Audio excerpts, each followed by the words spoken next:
Welcome to episode 75 of the Creative Train podcast. We're doing a video for this one. If you're just listening to this, you can hop on my YouTube and see it there. In this episode, we're going to look at what happens when you raise the bar on your art and creativity.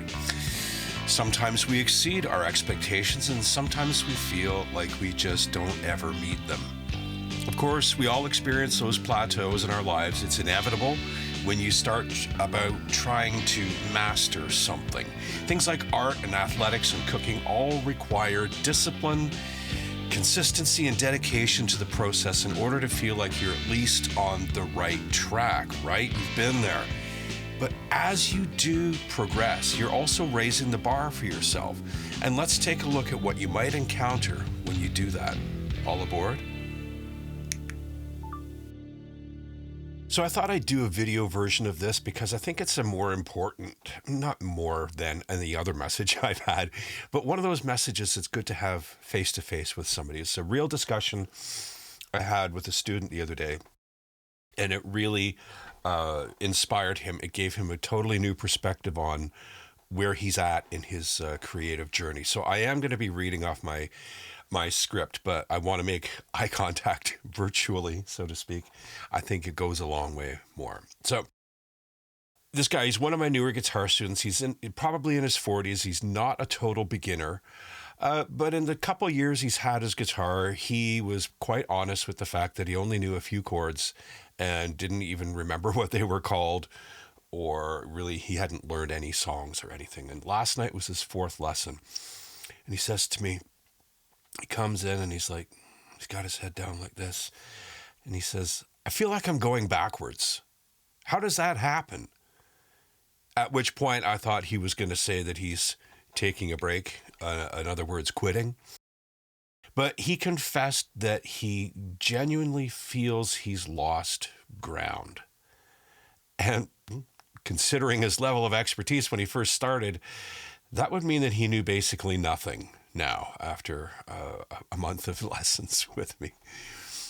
So as he went on describing his practice routine, the things he's working on, like strumming and smoothing out chord changes and stuff, maybe trying to sing and play at the same time, that's tough. That's really tough. So at that point I interjected and I said, so Dave, how many of those things were you working on 4 weeks ago? And he had to say, well, none of them. And now he had more things to work on, and he was kind of out of his comfort zone because of it. He couldn't just work on or play with the couple things that he knew as a curiosity. But really, how actually comfortable could that have been as a comfort zone? It was uncomfortable enough for him to realize that he really needed to get some lessons, some inspiration, whatever, to get himself growing not only in his guitar vocabulary of chords and such, but becoming comfortable with holding the instrument. Miles Davis had a great line. He says, I can tell how a cat's going to play by how he holds his horn. And you'll notice that when you see somebody brand new with an instrument, they don't know how to sit at it. They don't know how to hold it, nothing like that. But anyway, so that's another thing that he wanted to get more comfortable with. But being just comfortable holding the guitar and you reaching for your goals are very different. And they are different than what he imagined it would be when he first got the guitar. It's quite a bit more lengthy journey than he expected. So what he could do before was strum a few chords. He didn't know the names, couldn't really tune the guitar properly. He would bring it into the music store to have it tuned. And where he's at now is a workable vocabulary of, I would say, probably 9 chords by now. Reasonable accuracy in his strumming, and he's humming along with the melody of the songs as he's playing those chords, which is major progress. And I told him, people don't often notice their progress when you hear yourself playing or whatever on a daily basis. Those changes happen, you grow, you become more able, but you don't notice it because you see yourself every moment when you're doing it. But I said, when I see you once a week, I can totally hear the difference, see the difference. So I asked him, why do you feel like you've actually regressed instead of not made ground further from where you were when you started? And He really couldn't give an answer. He just kind of shrugged his shoulders. I I guess that maybe he's reached a new plateau, which is normal, and he's frustrated with the new challenges. He gave kind of a half smile and nodded after a moment, and I said to him, so you've raised the expectations on yourself. And because you're no longer satisfied with just the very few things that you knew before you came here, you're putting some pressure on yourself to excel, maybe a bit further, a bit faster. You raised the bar on yourself. And he was genuinely surprised when I said that. Almost like he wondered how I pulled that feeling out of his head and turned it into words.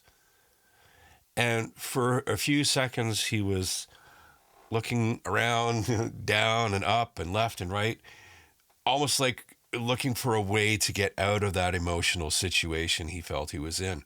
But he couldn't find any way to dispute what I said. And he said, thanks. That makes me feel a whole lot better. And this was the point where I thought he was going to tell me he's quitting. So that's great.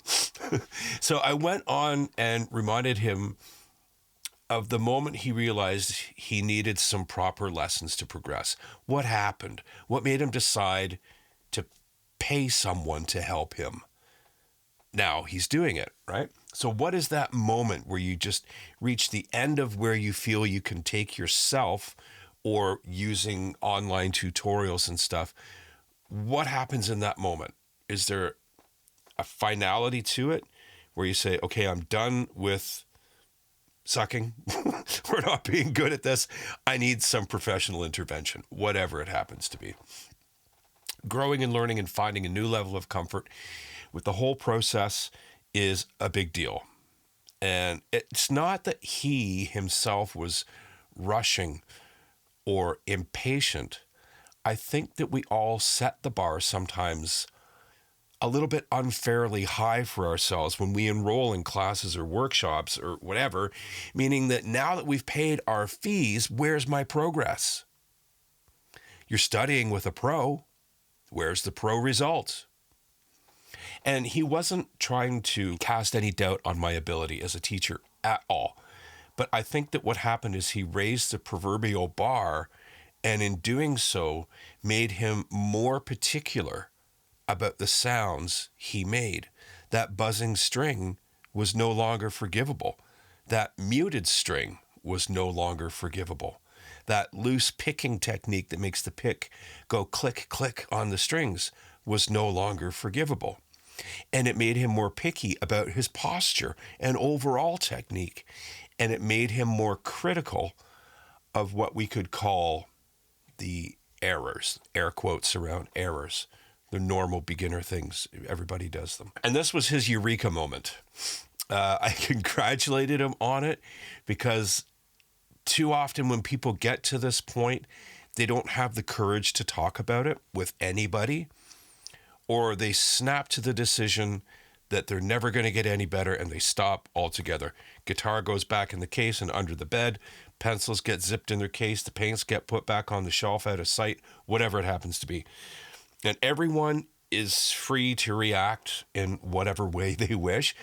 But I'm not saying I have some unique laser beam of insight that nobody else has ever had.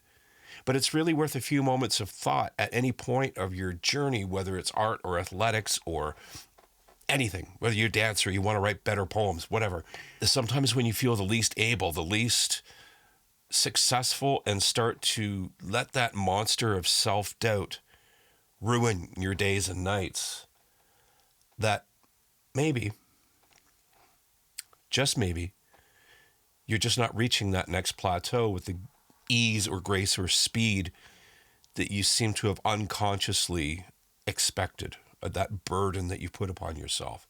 And I really mean unconsciously, because I think that there's a switch in our brain somewhere that gets flipped when we start something new, and that it goes beyond the surface level of expectations, after choosing your instrument or whatever. So it goes beyond that decision about what color of guitar to buy.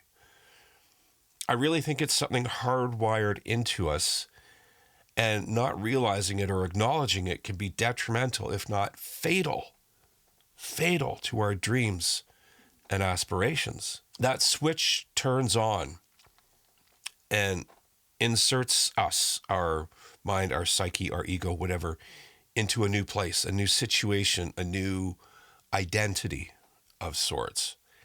And I dealt with this previously 2 episodes in an episode called The Promise. I think it was episode 73. There was The Promise and The Promise 2.0 because I had more ideas on the topic and I wanted to get them out right away. And that is how I affirm those things in people. I don't tell them that there's something they're not. I tell them, now that you're a musician, now that you're a singer, now that you know how to make stained glass. I don't say now that you're, trying to learn how to play the guitar. No, you are learning the guitar. You are a musician now. And you can apply that to anything. Now that you're a boxer, now that you're a cook, now that you're a poet, now that you're a dancer, whatever. All those things apply. And that affirmation from maybe myself being the instructor to them, I think quiets that nattering part of their brain that doubts their progress at all the times. So don't do those things. You are an artist. You are a musician. You are a dancer. You are a chef. And I could go on and on with this, but I think you get where I'm going with it. And no, you don't suck. You're not regressing unless you actually do give up. Keep on. Keep pushing. Keep creating. The world needs more beautiful things, and you, artist, are the person to do them. There's your pep talk. Now go get it.